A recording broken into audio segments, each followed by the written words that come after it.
Aujourd'hui, on va parler un petit peu d'électricité parce que ça fait 2 ans qu'on navigue, on a utilisé nos batteries, on les a pas super bien gérées et on a appris pas mal de choses en se renseignant un petit peu. Donc on va vous donner 2-3 petits trucs pour des semi-débutants comme nous en navigation. On peut les garder 8-10 ans si on les gère très bien et si on les gère pas bien, après quelques semaines on peut les abîmer, ou quelques années comme nous, 2 ans on les a un peu trop abîmés. Donc pour la transat on ne se donne pas le loisir de risquer une panne électrique au milieu de l'Atlantique. Donc on a décidé de changer les batteries et même de les monter un petit peu en niveau. C'est quand même un peu plus compliqué par rapport à l'habitation, parce que l'habitation on se tracasse très peu de l'électricité. On peut calculer de temps en temps en watts, en se disant voilà, on consomme autant de watts pour un chauffage électrique ou bien pour un aspirateur. Sur un bateau, on va plutôt calculer les ampères, mais il faut les gérer parce que ça peut vite monter en quantité d'ampérage consommé, surtout la nuit, et c'est là que ça peut poser problème et on peut abîmer fort les batteries. Alors la petite vidéo qu'on présente ici ne s'adresse pas à des professionnels, mais ça s'adresse à des gens comme nous qui sont sur un bateau. L'idée c'est plutôt de donner des petits trucs, d'attirer en tout cas l'attention sur des choses importantes, dont la partie électricité, pour ne pas risquer des problèmes par la suite. Si on est un peu dépassé par les compétences de l'électricité, il ne faut pas hésiter à faire appel à des électriciens marins pour perfectionner le système. Comme par exemple, une chose toute bête qu'on a appris par un électricien, c'est qu'on avait mis 3 panneaux solaires en série, et ça pouvait être mortel si on se prenait une décharge, tout simplement. Donc parce qu'on était nettement au-delà de la limite acceptable pour un humain, et donc on les a séparés et ça a résolu le problème. Si jamais je dis des bêtises, il faut me pardonner, et il faut simplement, peut-être même si c'est grave, m'envoyer un mail et on se fera un plaisir de corriger ça si nécessaire. Là, j'ai déjà débranché la première batterie. C'est laquelle? Les 2 premières. Ici. J'ai tout débranché. Les contorsions C'est un petit peu compliqué. d'un électricien bateau. Je vais mettre ainsi, mais... Pas le bon sens? Ah, je suis pas sûr que je vais y arriver.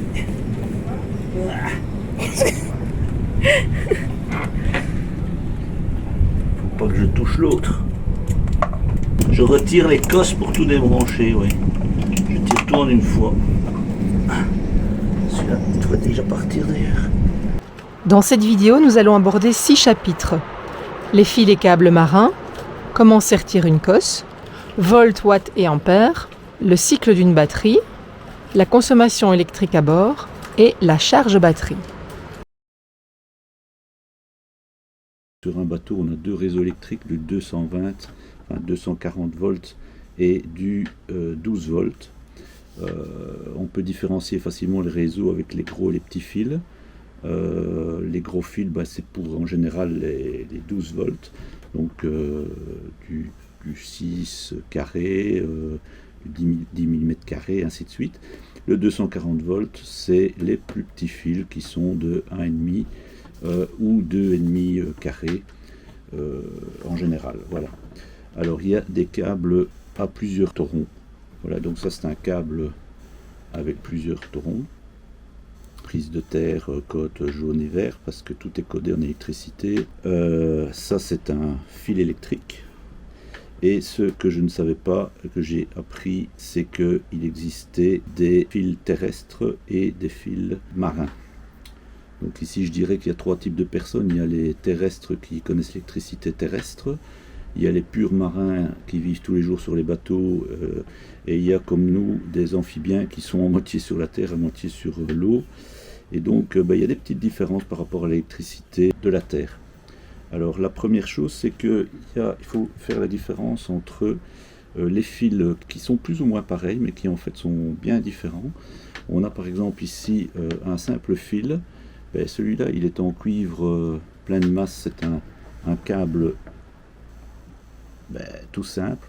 Celui-ci, par contre, on peut remarquer qu'il y a plusieurs petits fils à l'intérieur. C'est absolument pas la même chose parce que la chauffe, le risque électrique, le risque de surchauffe, c'est important sur un bateau pour éviter l'incendie. Et donc le fait d'avoir un fil, d'avoir 5-6 torons en cuivre étamé sous une gaine PVC ou 20-30 torons, ce qui offre plus de contact et donc moins de chauffe comme celui-ci. Et c'est super important par rapport à un bateau parce que ça évite évidemment l'incendie. Donc sur la maison, on a en général dans nos maisons des fils en cuivre.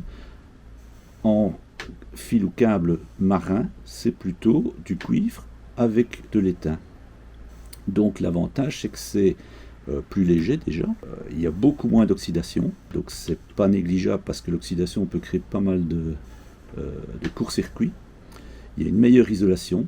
Les gaines sont nettement plus épaisses. On le voit très bien ici, mais paraissent les mêmes. Mais on voit que ici, c'est nettement plus épais que ici, terrestre, marin. On voit aussi que la couleur est complètement différente parce qu'il y a un cuivré qui est plus jaune, je veux dire couleur cuivre, et celui-ci est un peu plus argenté parce que c'est un alliage.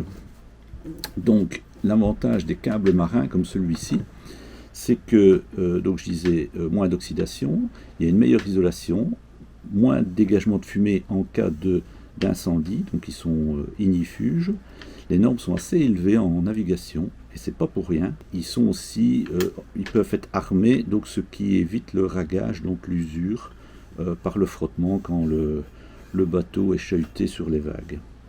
Voilà, donc nettement moins de court-circuit. Alors il y a évidemment toute la nomenclature qui est indiquée sur les câbles. Donc ici on voit par exemple, ici c'est un câble de 6 mm carré, et on voit ici, je lis sur le câble, halogène free, low smoke, donc ça veut dire sans halogène, et combustion lente, donc peu de dégagement de fumée, ce qui est évidemment fort important sur un bateau. Alors on n'a pas tous les jours le feu, heureusement, mais ça évite les problèmes et on prépare nous notre transat en essayant de minimiser les risques au maximum. Voilà, et c'est dans ce cadre-là qu'on a fait un petit peu d'électricité. Donc pour résumer les fils et câbles, donc retenir qu'il y a des câbles terrestres et des câbles marins, c'est pas du tout la même chose.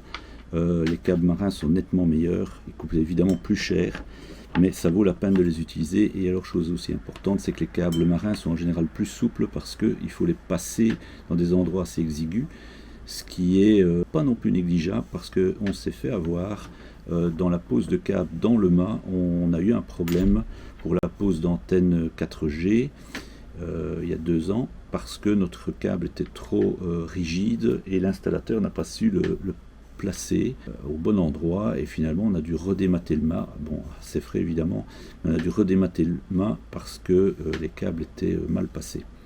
Voilà, donc retenez qu'un câble marin n'est pas un câble terrestre. Alors, on a tous été tentés d'accrocher un fil sur un cos en le torsadant. Ça c'est à proscrire sur un bateau, il faut faire du joli travail, donc placer des cosses aux dimensions des câbles avec une gaine thermorétractable. Donc c'est pas bien compliqué, on a son fil, on vient mettre, on choisit le bon cos qui va dessus, et avec sa petite pince d'électricien où on sait dénuder le fil avec la pince, on sait le couper, on sait sertir aussi sur la pointe. Il suffit d'écraser, on positionne bien son fil et on écrase tout simplement le cos. Voilà, hop, il est écrasé, on fait ça 2 fois, c'est beaucoup mieux. Voilà, c'est serti. Et puis qu'est-ce qu'on vient faire? On remet une petite gaine thermorétractable dessus. Voilà, elle est passée presque. On la met en position et puis on la chauffe légèrement et ça se réduit très facilement. Voilà, ça c'est du travail bien fait, c'est propre, c'est serti. Voilà, et la gaine est propre. Alors ça c'était pour les petites cosses, mais il y a évidemment pour les tout gros, il y a des pinces nettement plus musclées, parce que sans ça, ça ne fonctionnera pas, et à ce moment-là, on sertit comme ça, parce que si vous n'avez pas cette pince magique, il vous faut au moins 2 ans de musculation intensif, ou alors un bon gros marteau, ça peut fonctionner.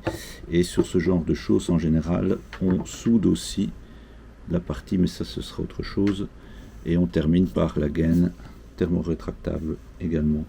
Voilà, alors moi j'ai toute une série de petites gaines que je vous conseille d'acheter. Alors c'est très bien d'avoir une petite réserve de composants comme ça, donc des cosses de différentes formes, différentes tailles, hein, donc des plus gros aux plus petits, avec des gaines thermorétractables, donc ça se vend en kit, hein, tout fait, c'est pas très cher, et alors des fusibles de verre et différents fusibles avec les différents ampérages. Ils ont des couleurs différentes, et si on n'a pas le bon fusible, éventuellement on peut en prendre un autre qui n'est pas stratégique sur son installation. Alors c'est quoi les volts, les watts et les ampères-heure? Il y a une formule à retenir qui est P égale U fois I.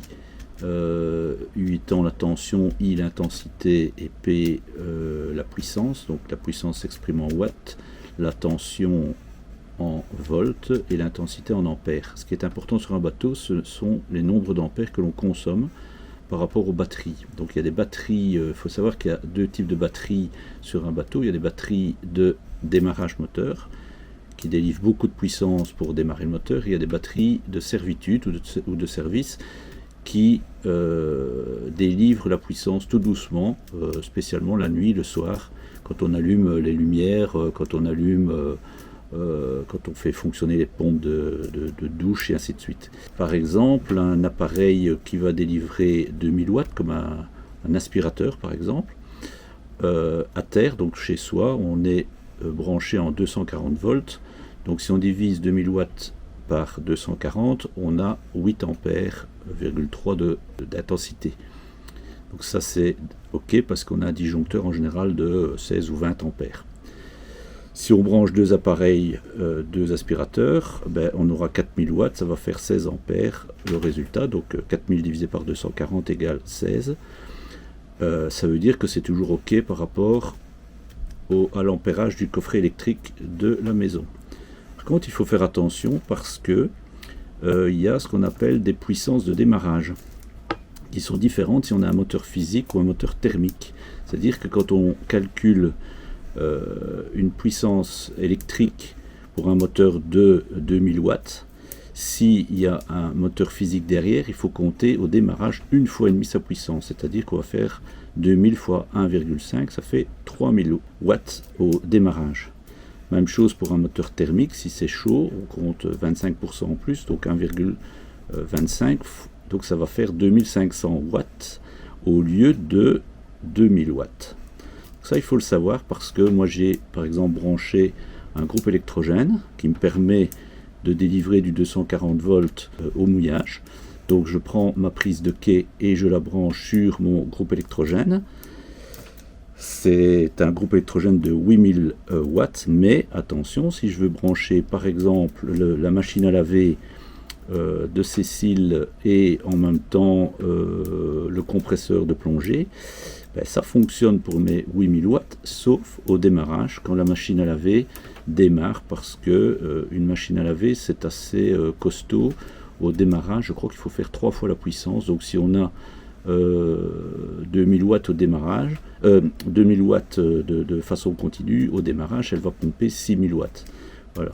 Donc, enfin, je crois que c'est pas 3, mais c'est peut-être 2. Mais voilà, par exemple, une bétonnière va, enfin, j'espère que vous n'avez pas ça sur votre bateau, mais une bétonnière va consommer, là, je crois, c'est 3 ou 4 fois sa puissance au démarrage, parce qu'évidemment, c'est très compliqué de la faire tourner quand les matériaux sont dedans.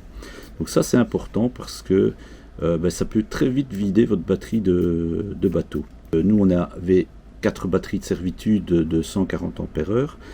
Je suis passé à 170 parce que je me suis rendu compte en faisant des petits calculs de consommation que c'était un peu juste à certains moments, parce qu'on a quand même 3 frigos, un congélateur, un frigo extérieur boisson et un frigo classique.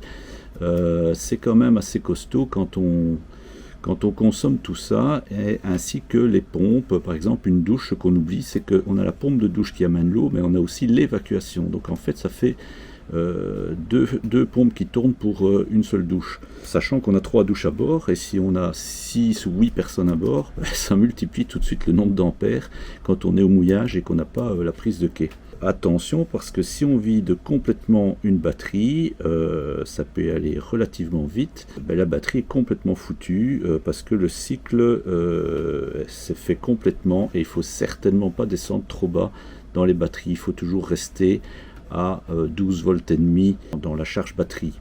Et au démarrage, quand elle se recharge, c'est normal si ça passe à 13 volts, même des fois 13,5, 14 pour les alternateurs de moteur.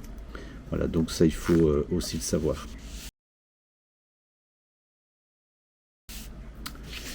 Qu'est-ce qu'un cycle batterie? Il y a une chose importante sur les batteries. Donc j'ai dit qu'il y avait les batteries de démarrage pour les moteurs et les batteries de service. Les batteries de démarrage, il y a un chiffre important qui est un petit C qui est sur les batteries. C'est le nombre d'heures, comment dire, le temps que durera la batterie avec la capacité donnée. Donc c'est-à-dire que si vous avez un C20, vous avez la puissance délivrée, donc si c'est une 170 ampères-heure, vous avez un C20, vous avez 170 ampères délivrés en 20 heures. C'est une batterie de servitude. Si vous avez une batterie de 170 ampères-heure avec un C1, vous aurez 170 ampères délivrables en 1 heure. C'est-à-dire que c'est beaucoup d'ampères. Par exemple, une batterie de démarrage moteur. Ça, c'est important parce que si vous achetez une batterie de 170 ampères avec un type C1, vous n'allez pas du tout savoir l'utiliser comme batterie de servitude ou l'inverse. Donc, il faut acheter la bonne batterie. Alors, il faut savoir qu'il y a environ plusieurs centaines de cycles pour les batteries. Un cycle, c'est une batterie chargée à 100% et peut aller jusque 0. Dans la réalité, on ne va pas la descendre en dessous de 80%. On va essayer de la garder toujours chargée au maximum. Donc le premier cycle se fait de 100% à 0. Donc c'est-à-dire que, par exemple, la première soirée, vous tirez 15% de votre batterie, il vous reste 75% de la capacité batterie ou du parc batterie, parce que ici sur Orion, on a 4 batteries de servitude de 170 ampères. Qui sont chargés avec les panneaux solaires. Ça, j'en viendrai plus tard à exposer ça.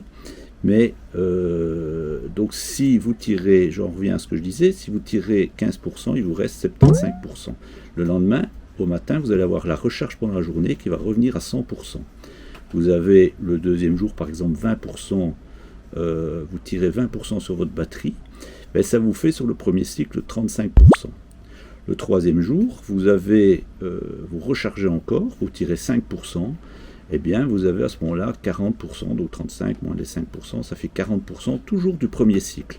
Et ainsi de suite jusqu'à consommer totalement le premier cycle. Donc le cycle de 100% à 0%, c'est un calcul qui peut s'étaler sur plusieurs jours ou alors en une seule fois.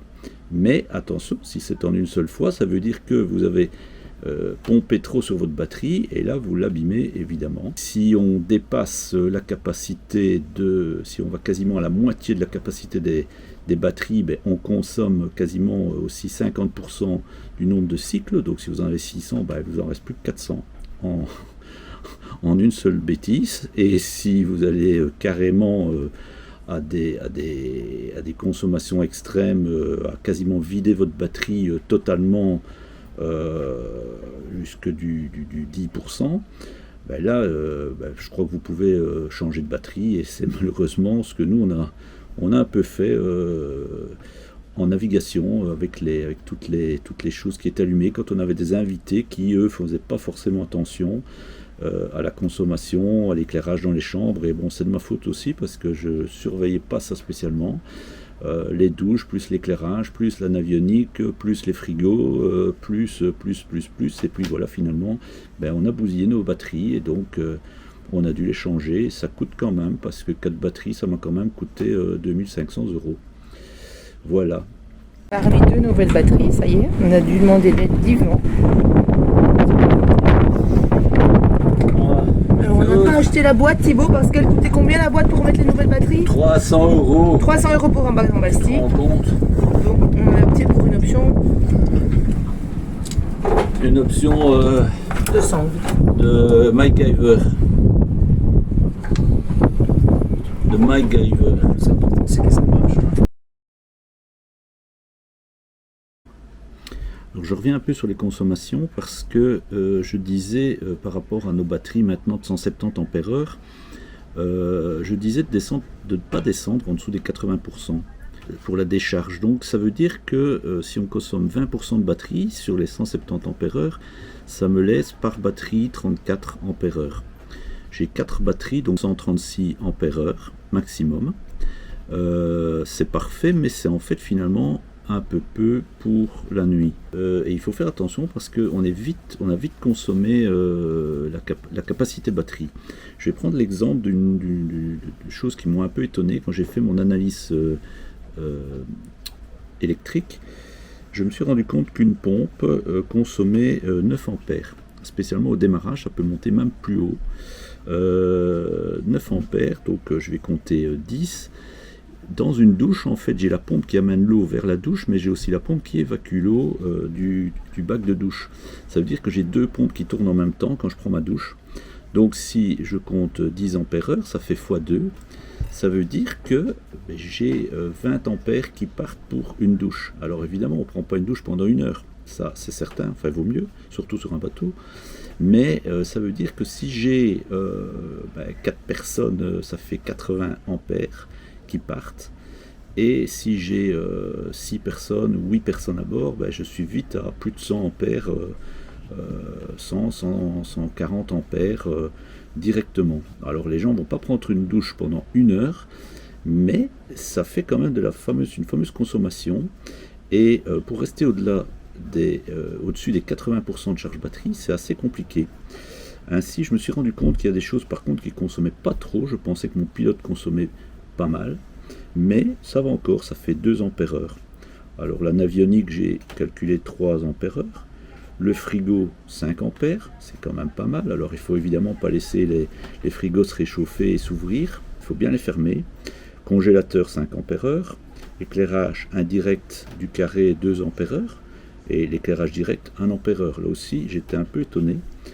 Bon, c'est évidemment des LED, mais il y en a plus pour l'éclairage indirect que pour l'éclairage direct, parce que là il y a 1, 2, 3, 4, 5 petites LED pour l'éclairage direct. Par contre, il y en a tout autour pour l'éclairage indirect, et donc finalement ça consomme plus comme ça. C'est sympa l'éclairage indirect le soir, mais ça consomme plus. Les pompes évier, donc 9 ampères. Pompe de mer, même chose, 3 ampères là par contre. La radio, 1 ampère-heure. Les feux de navigation, 2 ampères-heure. Alors évidemment, quand ça tourne toute la nuit, là c'est 2 ampères-heure, mais multiplié par, on va dire, 8 heures de navigation la nuit. Ça fait 16 ampères évidemment qui vont être consommés. La lampe de mouillage, 1 ampère-heure, et ainsi de suite. Donc je pense qu'il faut faire son petit bilan électrique pour savoir un peu, comprendre un peu les consommations du bateau. J'ai bien marché à côté de Thibaut parce qu'il fait la parfaite photo avant-après.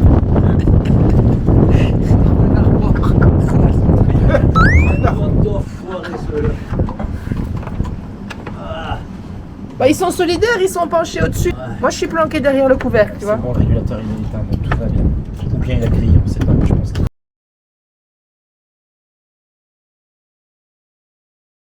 Parlons un peu des charges batterie. Donc comment ça fonctionne. Donc, pour charger la batterie, si on voit qu'on descend, on a en général une alarme si le voltage diminue. Donc j'ai dit il fallait rester sur 12 volts et demi. Du 12 volts ça devient vraiment critique. Donc il vaut mieux rester assez haut. Comment est-ce qu'on fait? Soit on allume ses moteurs, on a le générateur qui va produire l'électricité, qui va recharger toutes les batteries du bateau. Soit on a évidemment les panneaux solaires qu'on a installés, ou alors des systèmes comme l'éolienne. Bon, ça attention parce que ça fait du bruit, un petit peu de bruit, ça dépend, et il faut bien choisir son éolienne parce qu'il y a plusieurs types d'hélices en fonction du vent. Parce que quand il y a trop de vent, elle s'arrête en fait, l'éolienne. Et il y a aussi les hydrogénérateurs, et bon là c'est aussi un peu, je vais dire, pour moi inutile, parce que quand on est au mouillage, c'est là qu'on a besoin d'électricité, et donc le bateau n'avance pas, donc l'hydrogénérateur, il ne va pas tourner. Donc je pense qu'à choisir entre un hydrogénérateur et une éolienne, je crois qu'il vaut mieux l'éolienne, mais on a le petit bruit qui est là. Donc voilà, pour moi les panneaux solaires sont une bonne solution. Moi j'en ai 3, on en a 3 sur Orion. Ça fonctionne très bien et on a une bonne installation avec un MPPT Victron qui charge très bien, il n'y a pas de souci. C'est quoi une batterie? C'est simplement des membranes de plomb qui sont plongées dans un électrolyte qui est de l'acide, acide sulfurique. J'ai parlé tout à l'heure des batteries de démarrage qui donnent beaucoup de puissance en peu de temps, ou des batteries de servitude qui délivrent leur puissance sur une durée plus longue, donc un C20 par exemple. Et vous avez plusieurs types de batteries. Les batteries à électrolyte liquide, c'est en général comme sur les voitures, les plus anciennes notamment. Je ne parle pas des dernières voitures électriques. Donc ça, ce sont des batteries acides avec des plaques de plomb baignées dans l'acide. Ça, c'est le premier type de batterie. Puis vous avez des batteries AGM qui sont des batteries avec des membranes fibres de verre. Donc c'est AGM, je crois que c'est Absorb Glass Matrice, un truc dans le genre, avec aussi du plomb. Donc c'est un liquide électrolyte est absorbé par les fibres de verre. Donc l'avantage, c'est que ça résiste beaucoup mieux au choc et aux vibrations, entre autres, du bateau. Et la recharge est relativement rapide. Alors évidemment, toutes ces batteries sont... L'AGM est plus cher que l'électrolyte classique liquide, mais il y a encore plus cher. Au-dessus, vous avez aussi les batteries gel au plomb. Là, c'est un gel épais. Là, on peut faire de nombreux cycles. Il y a encore plus de cycles. On passe sur des 700 cycles, je crois, 700-800. Vous avez les batteries carbone où on peut décharger à 100%. Et vous avez les batteries lithium qui ont des cycles très élevés, mais on peut aussi évidemment les décharger totalement. C'est ce qu'on met sur les voitures électriques maintenant. Mais attention à la gestion et attention entre autres aussi au risque incendie qui n'est pas négligeable sur un bateau. Je parlais du MPPT, donc comment est-ce que ça fonctionne si vous avez ça? La recharge se fait en 3 temps. Vous avez le bulk d'abord qui est la charge maximale, c'est-à-dire que l'appareil va directement se dire, moi ma batterie est déchargée un petit peu ou beaucoup, j'envoie un maximum de puissance. Donc ça c'est le bulk. Ensuite, quand elle a fait son premier petit travail, elle se dit ok, ça commence à aller, elle passe en absorption. C'est une tension qui continue, donc l'appareil continue à charger, mais de façon plus raisonnable, et on peut déjà pomper un petit peu dessus. Et après, quand elle est vraiment complètement chargée, à ce moment-là, elle est en flotte, la batterie se dit, les appareils se disent, voilà, ici tout va bien, je suis quasiment chargé, donc je donne juste une petite tension tranquillement pour la maintenir à niveau. Donc ça, il faut bien comprendre. C'est-à-dire que c'est un peu normal si vous voyez par exemple le matin, vous avez une charge bulk en principe qui va se mettre, mais très vite, si vous avez pompé peu sur votre batterie, il ne faut pas s'inquiéter si vous voyez que vous chargez seulement à 1 ou 2 ampères, parce que c'est tout à fait normal. Si vous n'avez pas vidé votre batterie fortement, eh bien, vous n'aurez pas beaucoup d'ampérage de charge. Moi, ça m'inquiétait un petit peu parce qu'au départ, je ne comprenais pas bien le système. Et donc, je me dis, mais comment ça se fait qu'il y a des jours où ça charge à 40 ampères et il y a des jours où ça charge à 2 ou 3 ampères. Je me dis, il y a quelque chose qui ne va pas dans mon installation. Ben si, ça fonctionnait très bien. C'est simplement parce que mes batteries étaient plus ou moins vidées. Donc évidemment, si elles sont peu vidées, la charge bulk va directement donner la puissance et va très vite passer en absorption et puis en flotte. Donc ça, les trois systèmes de charge vont se faire très rapidement. Par contre, si la batterie est fort déchargée, là le bulk va durer plus longtemps, et puis ça va passer en absorption aussi après un certain temps, et puis le float va arriver plus tard. Donc si vous remarquez que ça charge beaucoup, c'est que la batterie a besoin quand même de puissance pour être rechargée. Voilà.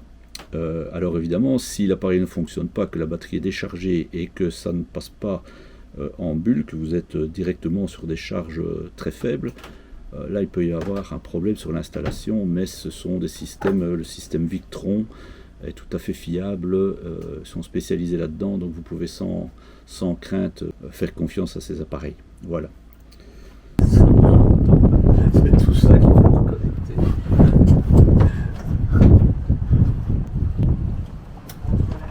Je sais, il y en a beaucoup.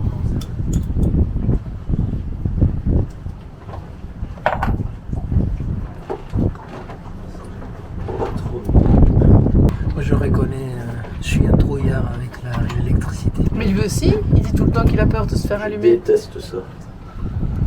On la voit pas et quand tu la sens, c'est trop tard. 1, 2, 3, 4. Je vais aller remettre les noirs là-bas. Tu fais toutes les rouges et puis toutes les noires. Tous les positifs et puis tous les négatifs parce qu'elles sont en série ou en parallèle, j'ai encore oublié. En série. En série. Heureusement que Valérie n'entend pas ce qu'on dit. Ils sont en parallèle.